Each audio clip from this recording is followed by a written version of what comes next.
Hablar sobre la auditoría del deterioro Manuel Bachiller, que es socio de Ensañán. Muy bien, pues muchas gracias, José Luis. Tenía preparada una presentación que imagino que veremos pronto en las pantallas. Y lo primero que me gustaría mencionar o remarcar es la importancia del deterioro en el marco de una auditoría de las cuentas anuales o de unos estados financieros. ¿Por qué es tan importante el deterioro en el marco de este proceso de auditoría? Pues fundamentalmente por dos razones. Yo creo que una de ellas nos la ha dejado bastante clara Paulino, que es la subjetividad inherente a todo proceso de estimación contable, a todo proceso de estimación de deterioro. Estamos ante un área extremadamente de juicio, en la que las compañías tienen que ejercitar su juicio profesional.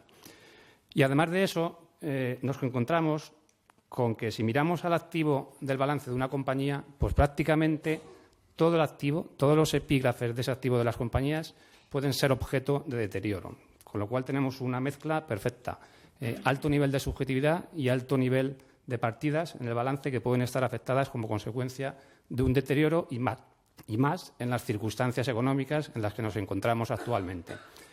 Vemos que puede ser el fondo de comercio, activos materiales, activos inmateriales, los activos financieros, dentro de estos, en particular, las participaciones en empresas del grupo, multigrupo, asociadas, las existencias, la cartera crediticia, en el caso de las entidades financieras, en definitiva, prácticamente todos los epígrafes del activo de las compañías. En la siguiente diapositiva vemos un flujo en el que podemos intuir un poco o definir cuál es el papel de una serie de actores principales. Luego hay muchos espectadores, pero hay unos actores principales en la elaboración de la información financiera o en la revisión de esa información financiera. Tenemos, por una parte, las compañías. Las compañías tienen que evaluar si existe un deterioro, deben realizar las estimaciones del deterioro, registrar el deterioro y, lo que es no menos importante, dar amplia información en la memoria en relación con los test de deterioro y con los deterioros registrados. Los auditores revisamos los cálculos, las hipótesis utilizadas, las estimaciones realizadas y evaluamos la información que se ha incluido en la memoria por parte de las compañías. Y no es menos importante el papel de los reguladores o supervisores. Un papel en un doble sentido, por una parte de normalización. Por una parte tenemos la normalización auditora. El ICAC emite las normas de auditoría que debemos aplicar en la realización de esta revisión de los deterioros que registran las compañías, con lo cual normalización de auditoría. Y, por otra parte, tenemos la normalización contable, tenemos las normas contables que utilizan las compañías a los efectos de evaluar y de definir si existe un deterioro o no existe un deterioro. Esa es una parte del rol de los reguladores o supervisores. Y luego existe otro rol, que es el rol de supervisión. Por una parte, el ICAC en España supervisa a las firmas de auditoría, comprueba que realizamos los trabajos de acuerdo con las normas que nos resultan de aplicación. Y, por otra parte, también las compañías están supervisadas. Todas las entidades cotizadas están supervisadas por la CNMV y las entidades financieras pues, están supervisadas por el Banco de España. Yo creo que aquí es importante saber qué es lo que nos dicen los reguladores.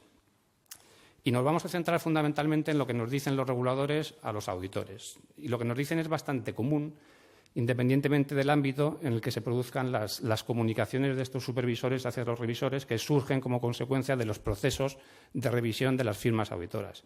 En España tenemos el ICAC, pero en Estados Unidos tienen el PCAOB, en Reino Unido tienen el FRC, y todos insisten en un mensaje que es muy claro, que es que debemos incrementar el escepticismo profesional en el desarrollo o en la aplicación de los procedimientos de auditoría. Este es el mensaje crítico. Aumentar el escepticismo profesional y documentar adecuadamente cómo estamos ejercitando ese escepticismo profesional. ¿Qué es el escepticismo profesional?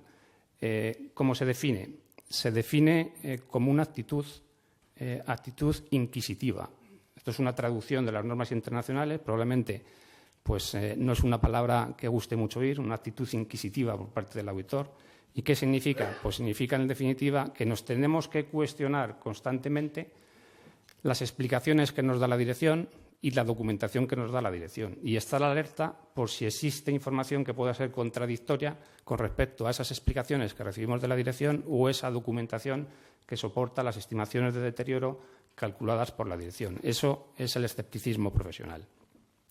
No solo los reguladores nos hablan de escepticismo profesional, recientemente también el Comité de Basilea ha emitido un documento, concretamente en marzo de 2014, un documento en relación con las auditorías estatutarias de bancos, y en este documento pues, emite una serie de recomendaciones, por una parte a los comités de auditoría de las empresas y por otra parte a los propios auditores. Y en este documento el Comité de Basilea pues, también insiste en que los auditores debemos incrementar nuestro escepticismo profesional y, en particular, en áreas tan concretas como puede ser el área del deterioro en nuestra revisión de las cuentas anuales. Con lo cual, no dejamos el concepto de escepticismo profesional. Y ante ese concepto, ¿qué foto tiene delante de sí el auditor? Aquí hay muchos auditores y probablemente nos vamos a poder reconocer fácilmente en esta situación. Una situación en la que los supervisores nos dicen, por una parte, que debemos incrementar nuestro escepticismo profesional, nos lo dicen muy claramente, nos lo dicen constantemente, y por otra parte, sin embargo, nuestros clientes, que nos dicen que somos demasiado escépticos, que no nos creemos nada de lo que nos cuentan y que, en todo caso, seguimos buscando explicaciones y más explicaciones de un tema que ya nos han contado. Con lo cual, nos encontramos con una encrucijada que solo tiene una salida posible, solo tiene un puerto seguro, que es la aplicación de las normas de auditoría que resultan de aplicación. Hemos hablado, Paulino ha comentado, valor en uso, valor razonable, valor recuperable, flujos, incertidumbre. En definitiva, estamos hablando de estimaciones. Entonces, ¿qué norma técnica debemos aplicar o aplicamos los auditores en la auditoría del deterioro? Pues aplicamos la NIA, Norma Internacional de Auditoría, ahora ya con el apellido ES de España, dado que sabéis que recientemente se han aprobado la adaptación de las normas internacionales de auditoría al marco normativo español, con lo cual la NIA ES, que por cierto son de aplicación para ejercicios que se inician desde el 1 de enero de 2014, y en particular la norma 540. La norma 540 es auditoría de las estimaciones contables, incluidas las de valor razonable y de la información a revelar en los estados financieros, que, como he mencionado anteriormente, también es muy relevante, también es muy importante y sujeto a revisión y de supervisión por parte, entre otros, de la CNMV, que en su informe anual de revisión de los estados financieros de las entidades cotizadas pues siempre nos recuerda que debemos mejorar, que las compañías deben mejorar en los desgloses que dan en relación con los deterioros registrados en las cuentas anuales. Tenemos aquí el índice de lo que es la NIA ES 540. Lógicamente no vamos a entrar a verlo por la falta de tiempo, no vamos a entrar en detalle. El objetivo de la norma, pues básicamente es asegurar que el auditor obtiene una evidencia suficiente y adecuada en relación con las estimaciones de deterioro realizadas por la dirección y también en relación con los desgloses que se aportan o que se indican, se recogen en la memoria de las cuentas anuales. Ese es el objetivo de la norma. No vamos a entrar en detalle, pero sí que me gustaría, al menos, pues mencionar algunos de los aspectos, algunos de los requerimientos de esta norma, pues que me han llamado un poco más la atención a los efectos o que he pensado que podían ser más interesantes a los efectos de esta presentación. Tenemos, por una parte, la identificación de indicadores de posible sesgo de la dirección. En cada auditoría, nosotros debemos hacer una identificación de la posible existencia de un sesgo por parte de la dirección de la entidad. Un sesgo, en definitiva, es una falta de neutralidad en el cálculo y en el registro de las provisiones. Quiere decir que las provisiones pudieran estar excedidas o en defecto con respecto a lo que tuvieran, al importe que debieran realmente tener. Ese es el sesgo y claramente es un indicador de posibles errores, de posibles diferencias de auditoría que pudieran surgir como consecuencia pues, de un fraude en la elaboración de las cuentas anuales. Es un indicador de fraude en la preparación de la información financiera. Y es un tema que no es fácil identificar si existe un sesgo o no existe un sesgo por parte de la dirección en la elaboración de las estimaciones contables y, en particular, en el registro de los deterioros de los activos. Y es un ejercicio que probablemente hay que hacer no de forma individual en cada una de las estimaciones, en cada uno de los deterioros de los activos, sino que hay que hacer de forma conjunta, de manera que si identificamos que en todas las estimaciones que estamos revisando se produce un sesgo en el sentido de que todas están en defecto con respecto a lo que deberían tener, probablemente nos debemos plantear si esto es un indicador de riesgo de fraude y, en consecuencia, si debemos incrementar nuestros procedimientos sobre estos deterioros registrados por la compañía, en primer lugar, e incluso si nos debemos replantear el resto de pruebas que estamos haciendo en la auditoría como consecuencia de este indicador de riesgo de fraude.